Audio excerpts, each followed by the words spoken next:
Welcome back to JM learn centre. ഇന്ന് നമ്മളോട് discuss ചെയ്യാൻ പോകുന്നത് quest for a theory of everything എന്ന ചാപ്റ്ററാണ്. നമ്മുടെ ഫസ്റ്റ് യൂണിറ്റിലെ third chapter. Okay, doctor Kalam exhorts everybody to be unique in his or her own way. Doctor Kalam sir, നമ്മൾ തൊട്ട് മുന്നത്തെ ചാപ്റ്റർ അബ്ദുൽ കലാം സാറിൻ്റെ ചാപ്റ്റർ ആയിരുന്നു അല്ലേ? Doctor Kalam exhorts everybody to be unique in his or her own way. ഓരോരുത്തരും അവൻ്റെ അല്ലെങ്കിൽ അവളുടെ ആ ഒരു വഴിയിൽ യുണീക്കാണെന്ന് സാറ് പറഞ്ഞിട്ടുണ്ടായിരുന്നു. There are many people who have proved their uniqueness even while fighting adversities and limitations. തങ്ങൾക്ക് എന്തൊക്കെ വിപത്തുകളും ലിമിറ്റേഷൻസ്, പല പരിമിതികളും നേരിട്ടിട്ടുണ്ടെങ്കിലും അതിനെയൊക്കെ ഓവർകം ചെയ്ത് മറികടന്ന് തങ്ങളുടെ ആ ഒരു യുണീക്നെസ് പ്രൂവ് ചെയ്ത പല ആളുകളും ഉണ്ട്. Stephen Hawking's profile reveals how he has overcome his disabilities to become the supernova of physics. ഇന്ന് നമ്മൾ പഠിക്കാൻ പോകുന്നത് ആരെക്കുറിച്ചാണ്? സ്റ്റീഫൻ ഹോക്കിംഗ് എന്നൊരു സയൻറ്റിസ്റ്റിനെ കുറിച്ചാണ്. അദ്ദേഹത്തിൻ്റെ പ്രൊഫൈല് നമ്മളോട് എന്താ പറഞ്ഞു തരുന്നത്? അദ്ദേഹം പല ഡിസബിലിറ്റീസ് ഉണ്ടായിരുന്നു. ഇതൊക്കെ ഓവർകം ചെയ്ത് എങ്ങനെയാണ് അദ്ദേഹം സൂപ്പർനോവ ഓഫ് ഫിസിക്സ് എന്ന് ആ ലെവലിലേക്ക് എത്തിച്ചേർന്നത് എങ്ങനെയെന്ന് നമുക്ക് നോക്കാം. നിങ്ങൾക്ക് കാണാം അല്ലേ, ഒരു ഫോട്ടോ കൊടുത്തിട്ടുണ്ട്. ഇതാണ് സ്റ്റീഫൻ ഹോക്കിംഗ് എന്ന ആ ഒരു സയൻറ്റിസ്റ്റ്. മേ ബി നിങ്ങളെ ചിലർക്കൊക്കെ മുമ്പേ അറിയാമായിരിക്കും. കാരണം ഇദ്ദേഹത്തെക്കുറിച്ച് പല ന്യൂസുകളൊക്കെ മുമ്പ് വന്നിട്ടുണ്ടായിരുന്നു. അപ്പോൾ ഈ ഒരു സമയത്ത് ഈ ഒരു ബുക്ക് എഴുതുന്ന സമയത്ത് അദ്ദേഹം ഇ.ടി. ഗെയിൽ ഫെർഗൂസൺ ഈ ഒരു ബുക്ക് എഴുതുന്ന സമയത്ത് അദ്ദേഹം ജീവിച്ചിരിപ്പുണ്ടായിരുന്നു. ഇപ്പോൾ മരിച്ചിട്ടുണ്ട്. അപ്പോൾ ചിലപ്പോൾ ആ ന്യൂസുകളൊക്കെ നിങ്ങൾ കണ്ട് നിങ്ങൾക്ക് ചിലപ്പോൾ പരിചിതമായിട്ടുണ്ടാവും. സ്റ്റീഫൻ ഹോക്കിംഗ്, ഇദ്ദേഹത്തെ ഈ ഒരു ഫോട്ടോ കണ്ടാൽ അറിയാം നമുക്ക് ഇദ്ദേഹത്തിൻ്റെ ഡിസബിലിറ്റീസ് എന്തൊക്കെയായിരുന്നു. അത് പിന്നീട് നമുക്ക് എന്താണെന്ന് ചോദിക്കേണ്ട ഒരു ആവശ്യം വരുന്നില്ല. ഈ ഫോട്ടോയിൽ തന്നെ നമുക്ക് പെട്ടെന്ന് ഒറ്റ നോട്ടത്തിൽ തന്നെ നമുക്ക് അദ്ദേഹത്തിൻ്റെ ആ ഒരു ഫിസിക്കൽ പ്രോബ്ലംസ് ഒക്കെ നമുക്ക് മനസ്സിലാക്കാൻ പറ്റുന്നുണ്ട്. എന്നിട്ടും അദ്ദേഹം എങ്ങനെ ഈ ഒരു ഇത്രയും വലിയൊരു സയൻറ്റിസ്റ്റായി മാറിയെന്ന് നമുക്ക് നോക്കാം. ഇദ്ദേഹം ആധുനിക സൂപ്പർനോവ ഓഫ് ഫിസിക്സ് എന്നറിയപ്പെടുന്നു. ആധുനിക ഐൻസ്റ്റീൻ എന്നുവരെ അറിയപ്പെടുന്നുണ്ട്. Okay, title the quest for a theory of everything. ആരാ എഴുതിയിട്ടുള്ളത്? Written by E T. Gail Ferguson. In the Cockcroft lecture room on April 29, 1980, scientists and university dignitaries gathered in steep tiers of seats facing a two-story wall of chalkboard and slide screen. Cockcroft lecture room എന്ന് പറഞ്ഞാൽ എന്താണ്? കേംബ്രിഡ്ജിലെ ഒരു auditorium. Okay, on April 29, 1980, ഇതിൻ്റെ ഡേറ്റാണ് ഇവർ ഈ ഒരു lecture നടത്തിയ ആ ഒരു ഡേറ്റാണ് പറഞ്ഞത്. 1980 April 29 നടക്കുന്നത്. ആരൊക്കെയാണ് അവിടെ ഓഡിയൻസ് ആയിട്ട് ഉണ്ടായിരുന്നത്? Scientist and university dignitaries. കുറേ സയൻറ്റിസ്റ്റുകൾ ഉണ്ടായിരുന്നു. അതുപോലെ ആ യൂണിവേഴ്സിറ്റിയിൽ നിന്നുള്ള കുറേ വിശിഷ്ടാതിഥികളും. ഓക്കെ, ഇവരായിരുന്നു ഉണ്ടായിരുന്നത്. ഫേസിങ് ഇവർ they gathered in steep tiers of seats facing a two-story wall of chalkboard and slide screen. ഒരു ചോക്ക് സ്ലൈഡ് സ്ക്രീനൊക്കെ ഫേസ് ചെയ്തിട്ട് ഇവർ ഇങ്ങനെ സ്റ്റീപ്പ് ടയേഴ്സ് ഓഫ് സീറ്റ്സ് എന്ന് പറഞ്ഞാൽ ഇങ്ങനെ കുത്തനെയുള്ള നിരകൾ, ഇങ്ങനെ ഉയർന്നു പോകുന്ന ആ ഒരു സീറ്റുകൾ, അങ്ങനെ അവർ ഇരിക്കുകയായിരുന്നു. ഇവരാരെയാണ് എക്സ്പെക്റ്റ് ചെയ്യുന്നത്? ഒരു ന്യൂ പ്രൊഫസർ അല്ലെങ്കിൽ ഒരു ന്യൂ സയൻറ്റിസ്റ്റ് അവിടെ വന്നൊരു ലെക്ചർ എടുക്കുന്നുണ്ട്. ആ ഒരാളെയാണ് ഇവർ പ്രതീക്ഷിക്കുന്നത്. ദ ഒക്കേഷൻ വാസ്, എന്തായിരുന്നു ആ പരിപാടി എന്നാണ് പറയുന്നത്? The occasion was the inaugural lecture by a new Lucasian professor of mathematics, the 38-year-old mathematician and physicist Stephen Hawking. എന്തായിരുന്നു ആ ഒരു പരിപാടി? എന്തിനാണ് ഗ്യാദർ ചെയ്തിട്ടുണ്ടായിരുന്നത്? ഒരു new Lucasian professor of mathematics, ഒരു പുതിയൊരു മാത്തമാറ്റിക്സിലെ ഒരു ലൊക്കേഷൻ പ്രൊഫസർ വന്ന് അവിടെ ലെക്ചർ, ഒരു ഇനോഗ്രൽ ലെക്ചർ നടത്തുന്നുണ്ട്. അദ്ദേഹത്തിന് എത്ര വയസ്സുണ്ട്? The 38-year-old mathematician. ഈ വരുന്ന ആള്, അദ്ദേഹത്തിൻ്റെ പേര് സ്റ്റീഫൻ ഹോക്കിംഗ് എന്നാണ്. 38 വയസ്സുള്ള ഒരു മാത്തമാറ്റീഷ്യനുമാണ്, ഒരു ഫിസിസിസ്റ്റുമാണ്. ഈ ആളാണ് വരുന്നത്. The title of the lecture was a question: is the end in sight for theoretical physics? Hawking startled his listeners by announcing that he thought it was. He invited them to join him in a sensational escape through time and space to find the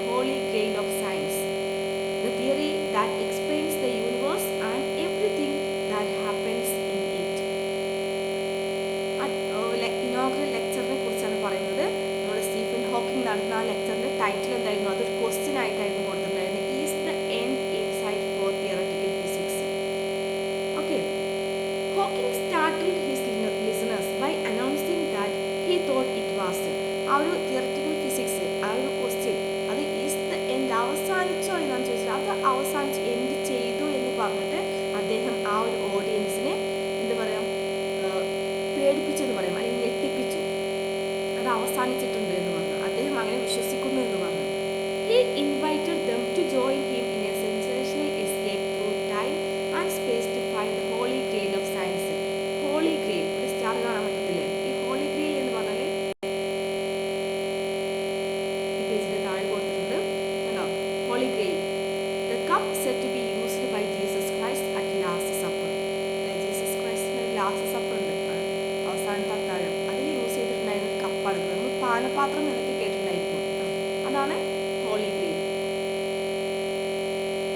എന്താ പറയുന്നത്, നമുക്ക് സയൻസിൻ്റെ ആ ഒരു holy grail, സയൻസിൻ്റെ ആ പാനപാത്രം കണ്ടെടുക്കാൻ വേണ്ടിയിട്ട് നമുക്കൊരു ടൈമിലൂടെയും സ്പേസിലൂടെയും ഒരു സെൻസേഷണൽ എസ്കേപ്പ് നടത്താമെന്നാണ് അദ്ദേഹം അവരെ എന്ന് പറഞ്ഞിട്ട് അദ്ദേഹം സ്റ്റീഫൻ ഹോക്കിംഗ് അവരെ ഇൻവൈറ്റ് ചെയ്തു.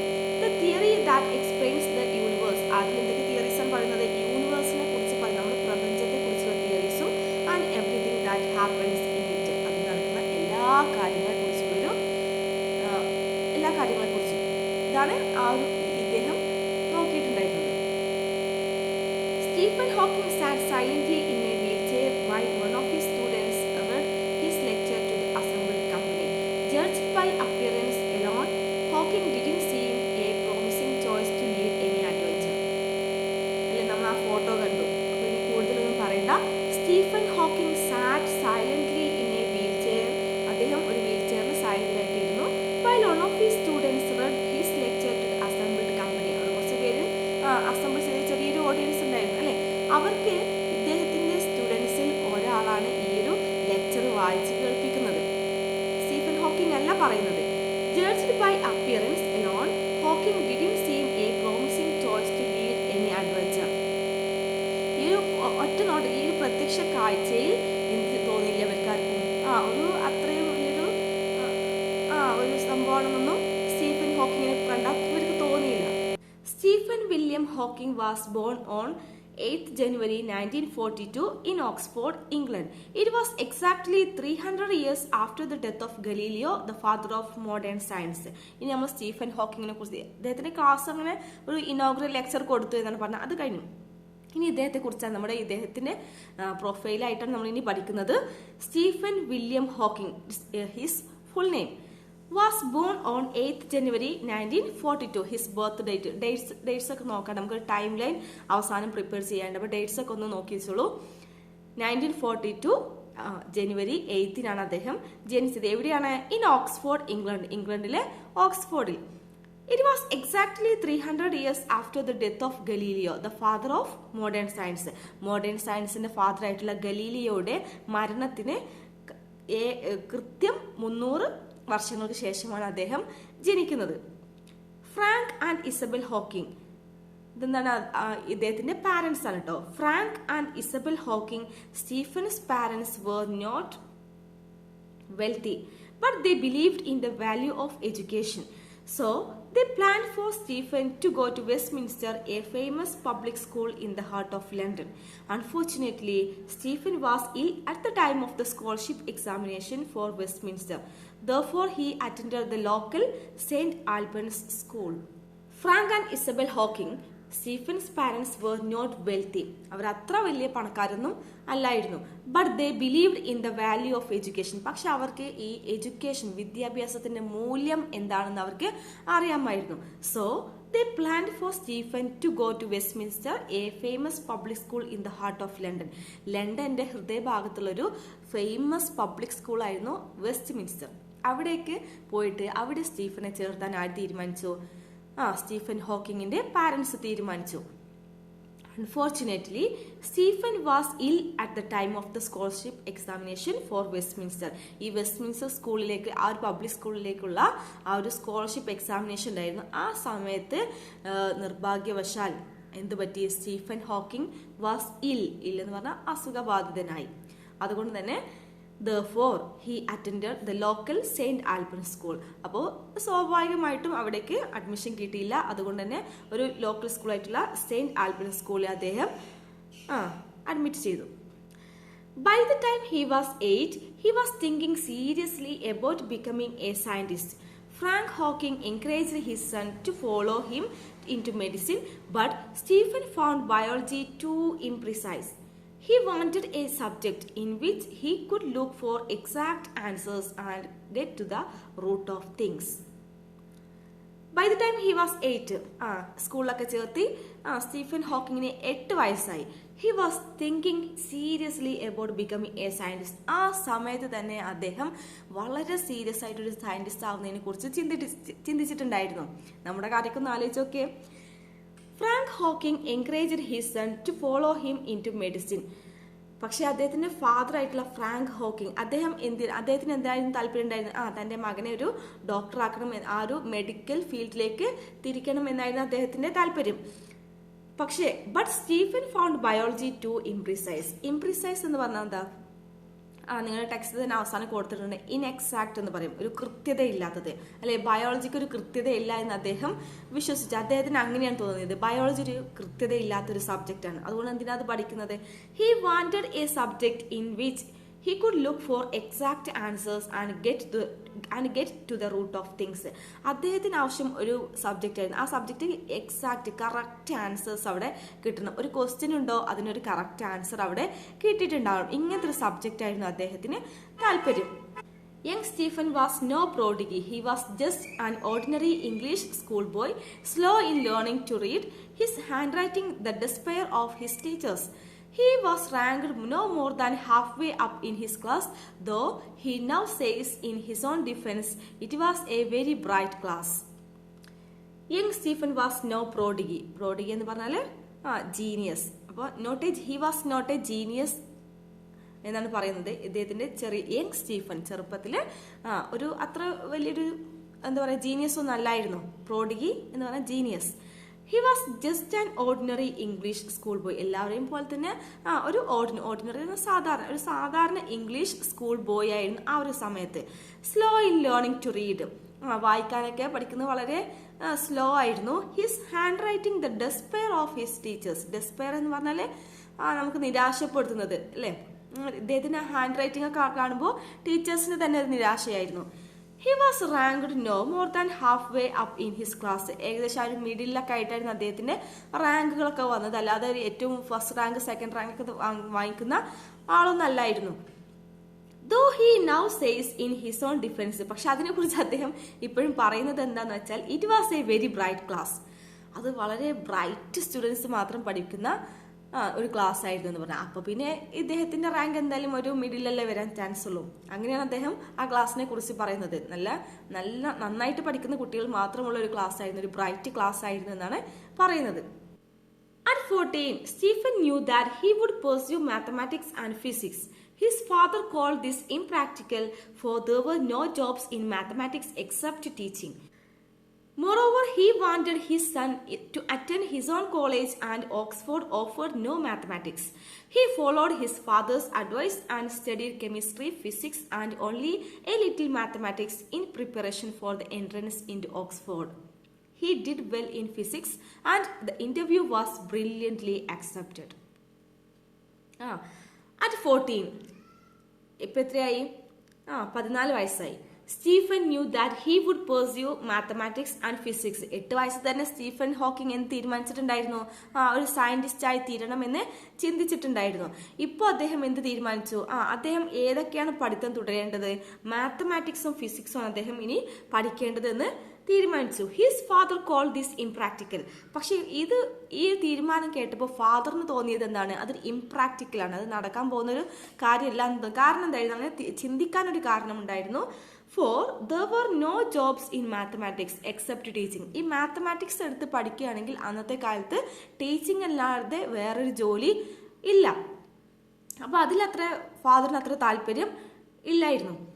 മോറോവർ ഇത് കൂടാതെ എന്ത് കൂടിയുണ്ട്, he wanted his son to attend his own college and Oxford offered no mathematics. അദ്ദേഹത്തിന്റെ കോളേജായിട്ടുള്ള ഓക്സ്ഫോർഡിലാണ് സ്റ്റീഫൻ ഹോക്കിംഗ് പഠിക്കണം എന്ന് ഫാദർ ഇഷ്ടപ്പെട്ടിട്ടുണ്ടായിരുന്നത്. പക്ഷേ ഓക്സ്ഫോർഡിൽ എന്തില്ലായിരുന്നു, മാത്തമാറ്റിക്സ് ഇല്ലായിരുന്നു. എന്നിട്ടും അദ്ദേഹത്തിന്റെ താല്പര്യങ്ങൾ ഇങ്ങനെയായിട്ടും ഫാദറിന്റെ താല്പര്യങ്ങൾ വേറെ ആയിട്ടും കൂടെ എന്ത് തീരുമാനിച്ചു, he followed his father's advice. Stephen Hawking ഫാദറിന്റെ അഡ്വൈസ് ഉപദേശം, ഫാദറിന്റെ അഡ്വൈസ് ആണ് ഫോളോ ചെയ്തത്. അതാണ് പിന്നീട് എന്താ പറയാ, പിന്നീട് തുടരാൻ ആ ഒരു ഫാദർ പറഞ്ഞ വഴിയിലൂടെ തുടരാൻ തീരുമാനിച്ചു. ആൻഡ് സ്റ്റഡീഡ്, പിന്നെ എന്തൊക്കെ പഠിച്ചു അതിന് വേണ്ടിയിട്ട്, chemistry, physics and only a little mathematics. കെമിസ്ട്രിയും ഫിസിക്സും പഠിച്ചു, പിന്നെ കുറച്ച് മാത്തമാറ്റിക്സ്. അതെന്തിനായിരുന്നു, in preparation for the entrance in Oxford. ആ ഓക്സ്ഫോർഡിലെ എൻട്രൻസ് പാസ്സാകാൻ വേണ്ടി മാത്രം കുറച്ച് മാത്തമാറ്റിക്സും പഠിച്ചു. He did well in physics and the interview was brilliantly accepted. ഫിസിക്സിൽ നന്നായിട്ട് സ്കോർ ചെയ്തതുകൊണ്ട്, നന്നായിട്ട് അപ്പിയർ ചെയ്തതുകൊണ്ട് തന്നെ ആ ഇന്റർവ്യൂ വളരെ വേഗം അദ്ദേഹം പാസ്സായി. In 1959, at the age of 17, Hawking went to Oxford to study natural science and to specialize in physics. He joined University College, his father's college and the oldest at Oxford, founded in 1249 AD. In 1959, 1950-ൽ ഏകദേശം എത്ര വയസ്സായി, 17 വയസ്സായി. Hawking went to Oxford to study natural science and to specialise in physics. ഫിസിക്സിൽ specialise ചെയ്യാൻ വേണ്ടിയിട്ടും natural science പഠിക്കാൻ വേണ്ടിയിട്ടുമായിട്ട് Hawking എവിടേക്ക് പോയി, ഓക്സ്ഫോർഡിലേക്ക് പോയി. ഹി ജോയിൻഡ് യൂണിവേഴ്സിറ്റി കോളേജിൽ ജോയിൻ ചെയ്തു. ഹിസ് ഫാദേഴ്സ് കോളേജ്, അതായിരുന്നു ഫാദറിന്റെ ഇഷ്ടപ്രകാരം ഫാദറിന്റെ കോളേജ് തന്നെ ആയിരുന്നു. ആൻഡ് ദ ഓൾഡസ്റ്റ് അറ്റ് ഓക്സ്ഫോർഡിലെ തന്നെ ഏറ്റവും ഓൾഡസ്റ്റ് ആയിട്ടുള്ള ഏറ്റവും പഴയ യൂണിവേഴ്സിറ്റി കോളേജ് ആയിരുന്നു.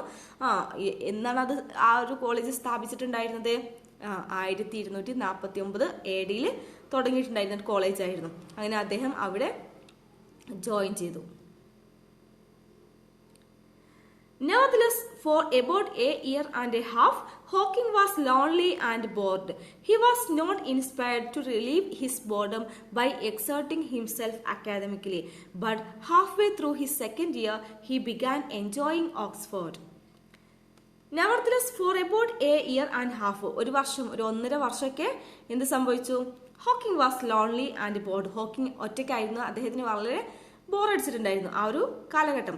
He was not inspired to relieve his boredom by exerting himself academically. ഈ ഒരു ബോർഡം ഓവർകം ചെയ്യാൻ വേണ്ടി അദ്ദേഹം എന്ത് ചെയ്തു, ഈ അക്കാദമിക്കലായിട്ടുള്ള കാര്യങ്ങളിൽ കൂടുതൽ അദ്ദേഹം പരിശ്രമിക്കാൻ തുടങ്ങി, കൂടുതൽ ആ ശ്രദ്ധ അതിന് ചെലുത്താൻ തുടങ്ങി. But half way through his second ഇയറിന്റെ പകുതി കഴിഞ്ഞപ്പോഴേക്കും, അതാ 1.5 വർഷം കഴിഞ്ഞ് പിന്നെ ബാക്കിയുള്ള ആ ഒരു സമയം സെക്കൻഡ് ഇയറിന്റെ പകുതി കഴിഞ്ഞതിന് ശേഷം ഹി ബിഗാൻ എൻജോയിങ് ഓക്സ്ഫോർഡ്. 1.5 വർഷം ബോറഡ് ഉണ്ടായിട്ടുള്ളൂ, പിന്നെ അദ്ദേഹം ആ ഓക്സ്ഫോർഡ് എൻജോയ് ചെയ്യാൻ തുടങ്ങി. He became popular and well accepted among his peers. They remember him as lively, buoyant, and adaptable. He wore his hair long, was famous for his wit, liked classical music and science fiction, and took part in sports. Oxford enjoy ചെയ്യാൻ തുടങ്ങിയെന്ന് പറഞ്ഞില്ലേ, അതിനുശേഷം he became popular and well accepted among his peers means നമ്മുടെ classmates, നമ്മുടെ കൂടെ പഠിക്കുന്ന ആ ഒരു ടീമും, അവരുടെ ഇടയിൽ അദ്ദേഹം വളരെ പോപ്പുലറായി. അതുപോലെ എല്ലാവർക്കും ഒരു ഇഷ്ടപ്പെടുന്ന, എല്ലാവരാലും സ്വീകരിക്കപ്പെടുന്ന ഒരാളായി മാറി. They remember him as lively, buoyant and adaptable. Lively എന്ന് പറഞ്ഞാൽ വളരെ എന്താ പറയുക, നല്ല ജീവസുറ്റ എന്നൊക്കെ പറഞ്ഞാൽ നമ്മളൊരു അതുപോലെ ഒരു ഒന്നിലും താല്പര്യമില്ലാതെ അങ്ങനെ നടക്കുന്ന ഒരാളല്ല, എല്ലാത്തിലും ഒരു ഇൻട്രസ്റ്റഡ് ആയിട്ടുള്ള. ബോയന്റ് എന്ന് പറഞ്ഞാൽ എന്താണ്, ചിയർഫുൾ, നല്ല ചിയർഫുൾ ആയിട്ടുള്ള. ആൻഡ് അഡാപ്റ്റബിൾ എന്ന് പറഞ്ഞാൽ ഏതൊരു അഡാപ്റ്റബിൾ ആണ്, ഏതൊരു സാഹചര്യത്തിലും ഏതൊരാളോടും പൊരുത്തപ്പെടാവുന്ന ആ രീതിയിൽ അങ്ങനെയൊക്കെയായി ഇദ്ദേഹം മാറി. ആ രീതിയിലാണ് സ്റ്റീഫൻ ഹോക്കിങ്ങിനെ അദ്ദേഹത്തിന്റെ പിയേഴ്സ് അവർ ആലോചിച്ചിട്ടുണ്ടായിരുന്നത്. He wore his hair long, മുടിയൊക്കെ നീട്ടി വളർത്തി. വാസ് ഫേമസ് ഫോർ ഹിസ് വിറ്റ് എന്ന് പറഞ്ഞാൽ തമാശ, ഫലിതം അല്ലേ. അദ്ദേഹത്തിന്റെ ആ വിറ്റിന് വളരെ ഫേമസ് ആയിരുന്നു ആ കോളേജിൽ. ലൈക്ക്ഡ് ക്ലാസിക്കൽ മ്യൂസിക് ഇഷ്ടപ്പെട്ടു, സയൻസ് ഫിക്ഷൻ ഇഷ്ടപ്പെട്ടു. And took part in sports, കൂടാതെ സ്പോർട്സിലും പങ്കാളിയായി. ചുരുക്കി പറഞ്ഞാൽ സ്റ്റീഫൻ ഹോക്കിംഗ് മൊത്തം ആ ഒരു ഓക്സ്ഫോർഡിലെ ആ ഒരു കോളേജ് ലൈഫ് എൻജോയ് ചെയ്യാൻ തുടങ്ങി. അദ്ദേഹം ആ കോളേജിൽ തന്നെ ഫേമസ് ആയി. ഓക്കെ, ഇത്രയും ഭാഗം മനസ്സിലായിട്ടുണ്ടെന്ന് വിചാരിക്കുന്നു. എന്തെങ്കിലുമൊക്കെ ഡൗട്ട്സ് ഉണ്ടെങ്കിൽ നിങ്ങൾക്ക് കമൻസ് ആയിട്ട് ചോദിക്കാവുന്നതാണ്. ബാക്കി ഭാഗം അടുത്ത വീഡിയോയിൽ ചെയ്യുന്നതായിരിക്കും. താങ്ക്